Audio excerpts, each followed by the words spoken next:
Bismillahirrahmanirrahim.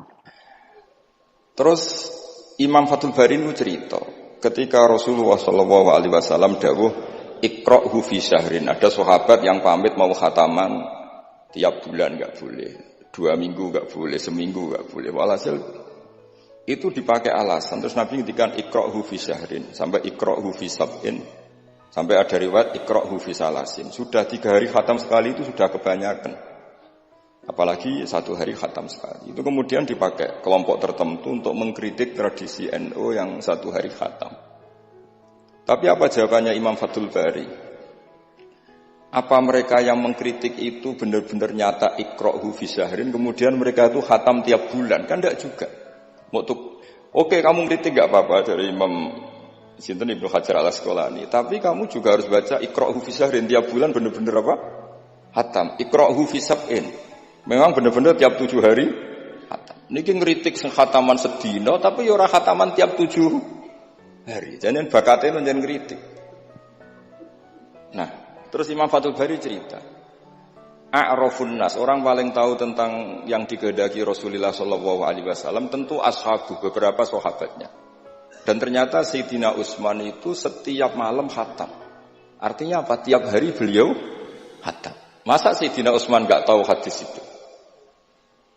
Sayyidina Utsman tiap malam niku khatam. Imam Bukhari rawi hadal hadis yang meriwayatkan Nabi itu melarang khataman keseringan, yang meriwayatkan hadis Iqra'hu fi syahrin, Iqra'hu fi sab'in. Beliau itu tiap malam khatam Quran, dan khusus Ramadan khatam 2 kali. Bukan karena order lagi, memang benar-benar khatam. Jadi pagi khatam, indal iftar, nanti khatam lagi sampai indas sahur. Sehingga terus mulai sanad kula dugi Mbah Dolah, dugi Mbak Arwani sedanten lewat orang tua saya, lewat guru-guru kita. Khataman tiap hari itu enggak punya akibat apa-apa. Karena itu ahwalu masyayikhina, itu sudah perilaku masaya-masaya kita. Terus niki yang perlu saya ungkapkan. Kemudian orang-orang yang kayak Mbah Minan itu ngalami toyul wakti. Gurunya Imam Sa'roni namanya Ali Al-Mursifi, ini cerita tentang Sirajul Qori. Saraipun Mandumah Satibi. Di antara keramatipun guru Imam Sa'roni, niku 1 hari itu khatam 360.000. 1 hari. Sampeyan sembayang 360.000. Niku boten sampean takwil paling kulhu, pengganti Quran. Boten, ya memang dibaca. Sampai muridnya Imam Sa'roni itu tanya, "Taqra'uhu bi harfin wa sautin?" Apa kamu baca dengan huruf juga ada suara jenengan? Naam. Kata beliau, Maddawawli al-waqta. Ini Allah memanjangkan waktu untuk saya ikraman di Rasulihi Muhammad SAW. Jadi beliau mengalami toyul wakti. Toyul wakti itu waktu diringkas sedemikian rupa, sehingga beliau baca itu dalam waktu 24 jam ya kayak mungkin bagi kita ratusan tahun. Namanya toyul wakti. Nah, kenapa itu bisa terjadi? Terus kata-kata sarahnya Satibi tadi, Sirahul Gorek, wa hadza amrun la tasa'uhul uqul wa hadduna minhu at-tasdiq. Ini sesuatu yang mungkin nalar kita tidak sampai, tapi sudahlah kita percaya saja. Nah, kenapa kita percaya? Karena Quran itu kalamullah sing aslinya itu laisa fi harfin wala sautin. Tidak melibatkan suara, tidak melibatkan huruf. Itu yang kalamun azaliyun. Kemudian orang ini ditarik ke Lauh Mahfud, kemudian dia ngalami yang seperti itu. Dan itu bagi orang-orang dekat Allah sah saja. Kuntu sam'ahu alladhi yasma'u bihi wa basaruhu saterusnya. Orang-orang yang dekat Allah itu ibaratnya mau melafadzkan apa saja itu sudah kayak mewakili itu. Kenapa begitu? Karena dia saking fananya pada dirinya sampai ya memang fana. Sehingga ya dia sudah, tapi bukan manunggaling kawula Gusti boten. Misalnya begini, saya beri contoh. Andaikan sampean itu jadi wali, sebetulnya saya bilang andaikan ini su'uladab, bisa saja wali betul. Tapi kayaknya kok belum meyakinkan. Andaikan dulu, urutannya andaikan dulu. Kalau sampean jadi wali, itu enggak tahu bedanya antara ayam itu melahirkan telur atau telur lahir dari ayam dengan ayam itu lahir dari batu. Itu nggak tahu bedanya. Apalagi Nabi. Nabi itu malah nggak kepikiran kalau itu ada bedanya. Kenapa? Ketika kamu percaya kudroh azaliyah sing ghairu mahsurah, kamu percaya kudrohnya Allah Ta'ala itu tama sempurna. Itu kan sampai mesti berpikir, memangnya ayam bisa bikin telur? Memangnya telur punya kemampuan apa untuk menjadi ayam? Jadi sampean tahu betul kalau ayam itu tidak ada kudrohnya sama sekali, tidak ada kemampuan sama sekali untuk melahirkan telur, telur tercipta jadi ayam. Artinya apa? Meskipun sesuatu itu sudah adi, sudah biasa, tetap yang ada adalah kudratullah, bukan hukum adat yaitu ayam menelur. Sehingga seorang nabi itu misalnya Nabi Soleh ditanya, apa bukti mujizat kamu? Saya minta unta keluar dari batu besar ini. Dari Nabi Soleh, ya enggak apa-apa. Karena beliau itu tahu betul ketika unta lahir dari unta, itu memangnya unta bisa apa? Memangnya unta iso gawe unta, ayam iso gawe telur. Semua itu ada kudroh azaliyah, ada kudrohnya Allah. Nah wali dan apalagi nabi itu tahu betul itu. Sehingga ya nggak ada bedanya. Misalnya para nabi sampean tanya, ayam bisa melahirkan telur, apa batu ini bisa melahirkan telur? Ya jawabnya bisa.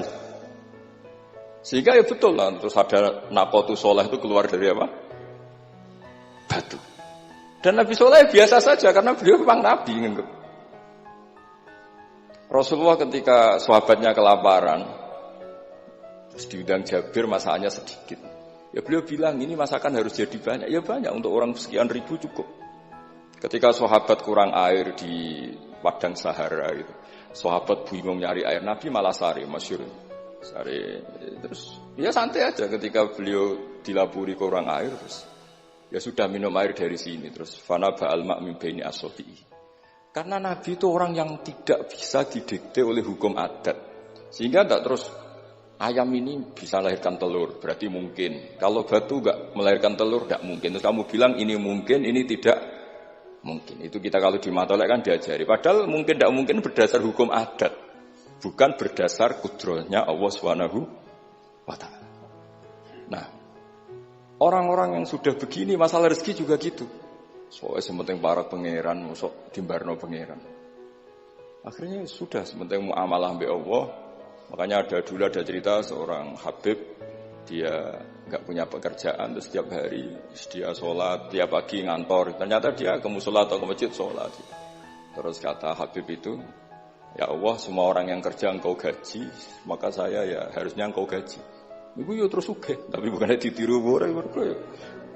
Jadi dia apa ngantor ya ora di kantor, ngantor ning masjid sholat. Tapi ini enggak boleh gaya-gayaan yang sudah makomnya seperti itu. Ora sampean gak makome ribet. Tapi ini cerita ya, kalau tak belajar Quran.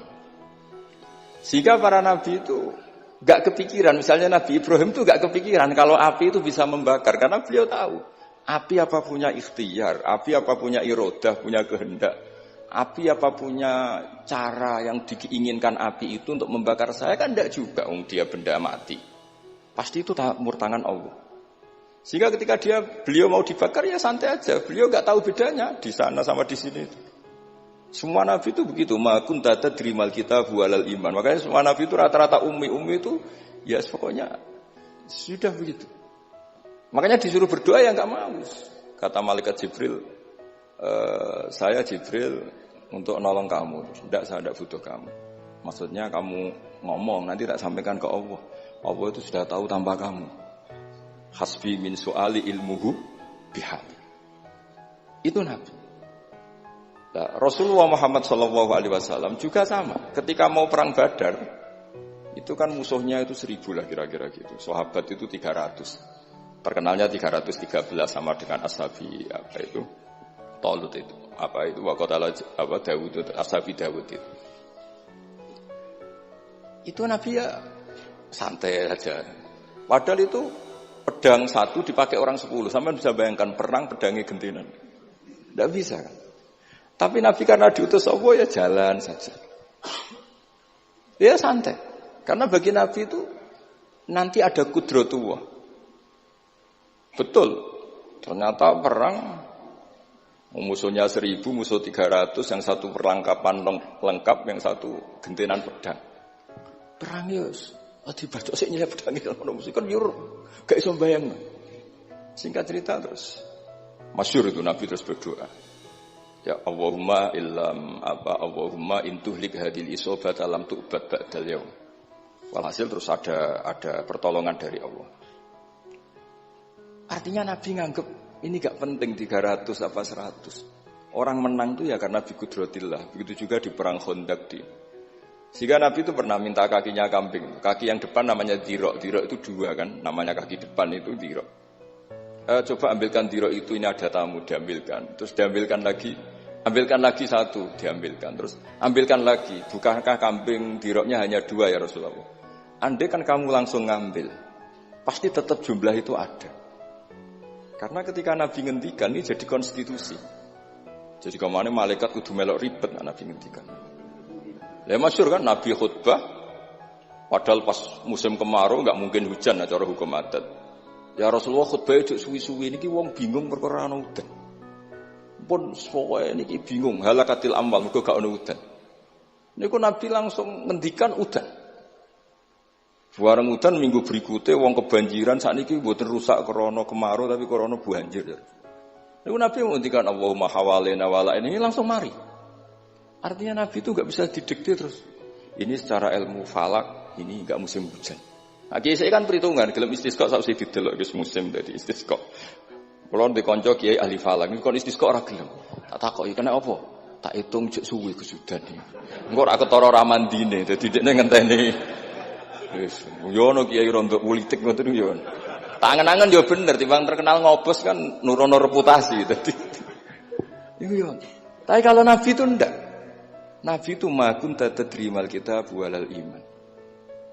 Karena kalau kita sudah makom itu enggak bisa didikte oleh al-ahkam al-adiyah.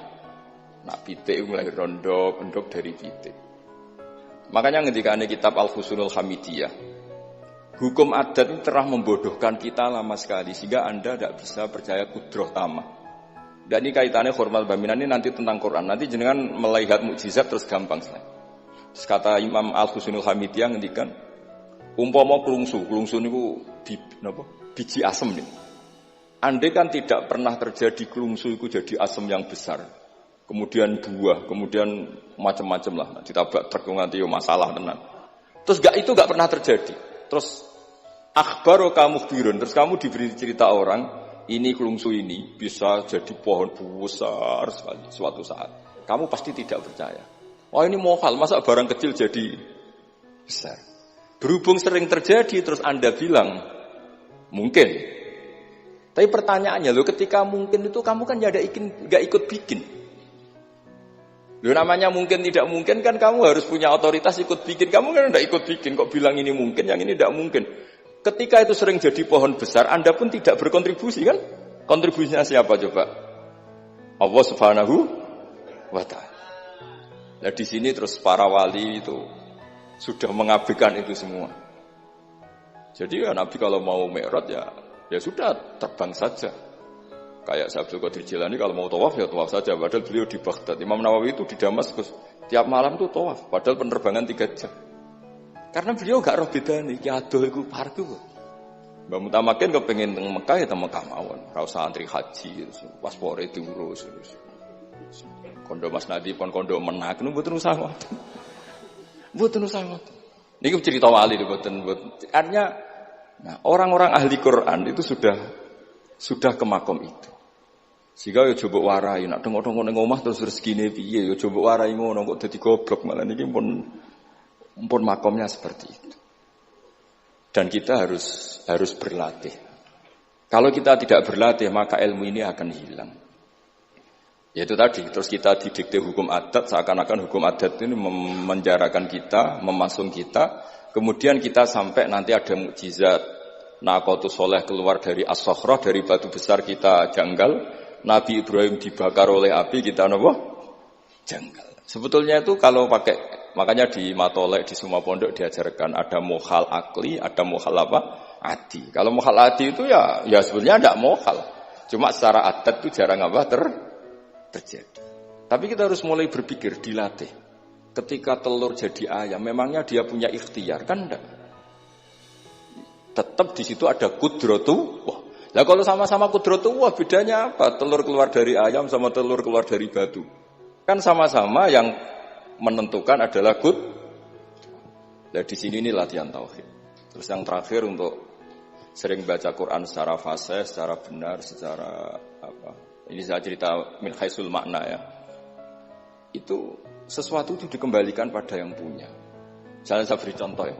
Kalau sampean saya tanya, mic ini kan dari besi, sama ini masker dari kertas, dari kain. Ini kuat mana?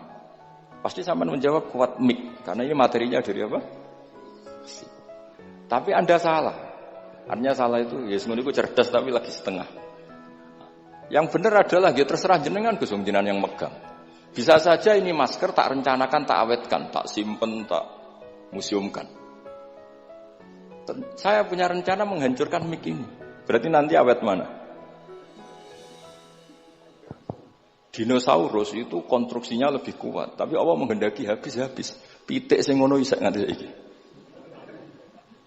Nah, kira-kira seperti itulah hukum Allah. Karena agama itu apa? Jadi ya mam biadi malakutu kulli syai'. Agama itu berkeyakinan kalau ya terserah yang punya. Jadi kalau di depan agama kamu tidak bisa bilang ini lebih kuat dibanding ini, tidak bisa. Tetap terserah yang Jadi kalau jenengan cerdas betul ditanya, mic ini sama masker kuat mana? Terserah jenengan. Atau kalau enggak, wallahu a'lam. Karena memang, iya apa artinya ini lebih kuat, tapi saya punya rencana menghancurkan. Tapi ini lemah, tapi aku punya rencana tak awetkan. Nah, seperti itu harus dilatih supaya kita terbiasa iman itu bil bayyinah dengan argumen-argumen yang kuat. Karena memang syaratnya iman menurut banyak ulama ya lam yakunil ladzina kafaru min ahlil kitab wal musyrikin munfakkina hatta ta'tiyahumul bayyinah. Jadi sehingga semua rasul itu punya kecakapan itu. Makanya nanti kalau suatu saat jenengan dekat ajal, dekat apa, itu harus begitu juga dilatih. Ketika saya hidup ya tidak bisa mengatur kehidupan saya, cara kerja jantung, cara kerja organ tubuh kita. Sebenarnya kita hidup kan hidup saja, kita tidak tahu kenapa hidup. Tapi sawangannya nak wis mangan menjaga kehidupan. Sawangannya nak berobat menjaga apa? Kesehatan. Tapi kita bisa apa di depan qudratullah? Jadi harus dilatih terus. Karena ini ngaji bagi yang ahli Quran itu sekolah suwun. Adat kados Mbah Minan, Mbah Dimyati, beberapa ulama yang enggak keluar kamar itu mulai dulu juga ada. Itu juga satu manhaj karena sudah asik dengan Allah maka asing mengalami wahsah dengan yang lain. Tapi juga ada ulama yang milih kumpul orang banyak sehingga manfaati orang banyak. Dan menurut saya figur-figur di kajian itu sudah sempurna larnya. Ada model Mbah Dola, Mbah Sahal, Mbak Minan sendiri tertutup, tapi Ibu Umi Tuha sosialisasi qiraati kemana-mana. Sehingga ini pelajaran bagi kita bahwa pilihan dekat Allah itu variannya banyak. Yang penting ikhlas sambil terus belajar mendengarkan makalah-makalahnya ulama. Karena makalah ulama ini penting. Kita kalau nggak diwarai ulama itu tidak bisa cara berpikir bersanad. Saya sering didhawuhi Mbah Mun, ihdinas siratal mustaqim itu siratal ladzina an'amta 'alaihim. Kenapa tidak siratoka, jalanmu ya Allah? Fa inna Allah ta'ala la ya'kul wa la yashrab wa la yanam. Allah itu tidak makan, enggak tidur, enggak apa-apa. Terus kita bisa niru apa, Pak? Tapi kalau siratal ladzina an'amta 'alaihim artinya thariqullah adalah dengan mengikuti orang-orang yang telah diberi nikmat. Jadi kita niru Mbah Dola, niru Mbah Arwani, niru orang-orang baik. Karena kita enggak bisa niru Allah. Makanya setiap Allah cerita orang kebaikan, cerita kebaikan itu pasti cerita aktor-aktornya. Ulaikal ladzina an'ama Allahu 'alaihim terus minan nabiyyin. Terus itu aja diceritakan keluarganya min dzurriyyati Adam wa mimman hamalna ma'an supaya orang itu hormat sama leluhur. Saya kenapa cerita Mbah Mutamakin bukan tafakhur bin nasab bahwa kita soleh begini tuh barokahnya doanya orang-orang dulu min dzurriyyati Adam wa mimman hamalna ma'an. Masih diteruskan wa min dzurriyyati Ibrahim wa Israil. Baru soleh secara umum yang tidak perlu nasab. Wa mimman hadaina wajtabaina. Jadi Allah menghormati nasab sampai seperti itu. Sehingga rata-rata orang-orang soleh itu ya babanya soleh. Mosok turunane sing wakaf masjid, sing kiai puluhan tahun, kalah mbek wong sing dadakan dadi kiai. Yo ketoke ora pati fair. Niki mboten kok urusan kula fanatik nasab nggih. Tapi tetap ini bisa jadi kiai karena melok partai wa mimman hadaina wajtabaina. Tapi yo ketoke yo pantes yo rada antri lah cukup ngarep nemen-nemen nak. Ya masuk terus misalnya ra tau wakaf masjid, ra tau wakaf tanah, ngerti-ngerti kepengin mimpin. Sing masjid iku nyunatno maulid, nyunatno dibak, dekne mimpine ku ngaramno maulid kalau dibak. Ya nak ngaramno iku nggih masjid dhewe, aja ning masjid iki kan. Terus Allah itu saking reganine tiang-tiang soleh dulu itu sampai ketika cerita orang baik itu pasti cerita mbah-mbahnya. Wa kana abuhuma sholihah. Ketika ada orang diperhatikan Nabi Khidir itu pertimbangannya wa kana abuhuma sholihah. Itu dalam kitabnya Said Muhammad, abuhuma itu abuhu as-sabi'. Jadi bapak yang ketujuh dari Hulam ini, bukan bapaknya pas. Kayak Bang Mutamakan sekarang sudah turunan keberapa, tapi barokahnya sampai sekarang. Jadi selalu ada cerita itu. Makanya disebut ta'allamu ansabakum matasiluna bihi arhamakum. Kamu harus kenal nasab-nasab kamu supaya kamu bisa menyambung rahim-rahim kamu. Kemudian nasab yang gen ini khusus umatnya Rasulullah SAW, alhamdulillah ditambah nasab sebab. Jadi misalnya para habaib itu jelas mulia sekali karena dzurriyyah bad amin Rasulullah. Kemudian ada nasab bisabab, yaitu karena iktidak bisunati Rasulullah atau karena ngaji atau karena ilmu. Ini disebut kullu nasabin wasababin munqati'un yaumal qiyamah illa nasabi wasababi. Sehingga ada orang yang benar-benar ahli bait karena gennya kayak Sayyid Hasan, Sayyid Husain, tapi ada orang yang diaku keluarga Nabi karena amalnya kayak Salman Al-Farisi ketika beliau punya ide cemerlang di Khandaq, Nabi memujinya dengan apa? Salman minna ahlal bait. Jadi niki artinya gini, jenengan meskipun tidak keluarga Mbah Minan secara gen karena yang keluarganya ya tentu Mas Fatah dan saudara-saudaranya, tapi kita bisa menjadi keluarga beliau karena amal dan karena mahabbah. Nggih ngoten mawon nggih sing ndonga nggih ampun kula lah. Wis nurut mawon daripada niki bentrok nggih ribet. Wow, nak gak nurut itu Mas Nadi terus dikerano banser ning pun teng kanan kiri niku ribet ning wong niku panglima tertinggi napa? Udah kok wakile, udah kok ketuane tapi semua yang jelas saged meremot. Nggih, monggo berdoa Al-Fatihah. A'udzubillahi minasyaitonir rajim. Bismillahirrahmanirrahim. Ar-Rahmanir-Rahim. Shiratal ladzina an'amta 'alaihim ghairil maghdubi 'alaihim waladdallin. Bismillahirrahmanirrahim. Nahmaduka ya Ghafuru ya Syakuru wa shalli wa sallim wa barik ala habibika Mustafa Muhammad wa ala alihi washabihi wa barik wa sallim asma'in. Allahumma ya ilahana ya wa fi barakati da'ina ilaika barakati mutawassilina ilaika bi jaya habibika Muhammad. Ighfir ya awwalim ba Ahmad minnan Abdillah salam wa ali darajatihi fil jannah wa barik fi ahlihi wa fi dzurriyyatihi ya Allah. Allahumma ya ilahana ya ij'alna ya aminin mutmainin alladzina la khaufun 'alaihim wa lahum yahzanun waj'alna salimin wa nimin mu'afin min kulli bala'in dunyal akhirah waj'al ya Allah himmatana al-ulya fi hadhihi ad-dar'i la kalimatika ya Allah hatta nakuna ya wa khudamatan di syariatika wa abnaina ya Allah wa abnaina fi khidmati syariatika al-gharra al-bayda lailuha kana hariha ya Allah aqimna fi dzalika wa inna ala dzalika ya Allah Rabbana atina fid dunya hasanah fil akhirati hasanah wa qina adzabannar sallallahu alaihi sayyidina Muhammad sallallahu alaihi wasallam subhana rabbika rabbil izzati amma yasifun wa salamun alal mursalin alhamdulillahi rabbil alamin.